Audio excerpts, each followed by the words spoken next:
Итак, прошла установка на автомобиль ВАЗ-2177 установки HHO. Вот электролизер. Пока временно подключен напрямую на аккумулятор. Итак, итоги. Пока я ее отключил, вот отсюда, здесь был переходничок, снял.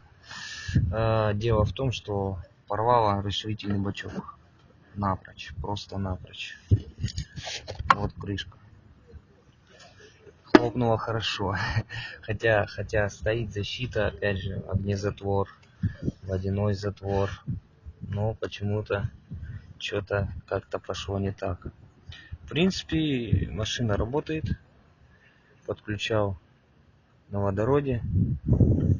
Но если на чистом водороде, то не очень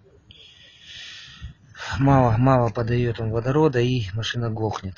С бензином бензин убавлял подачу, обогащение смеси и качество смеси убавлял. Трамблер на позднее зажигание оставил, и она выравнивалась. Когда подаешь водород на обычных настройках бензина, работает движок неравномерно. Убавляем подачу смеси и зажигание в минус. Тогда движок начинает чисто работать. Но поехал, проверил 2 раза, на 2-й раз при поездке рванул расширитель. Будем исправлять, модернизировать. Ставим лайки, подписываемся, ждем следующее видео. Спасибо.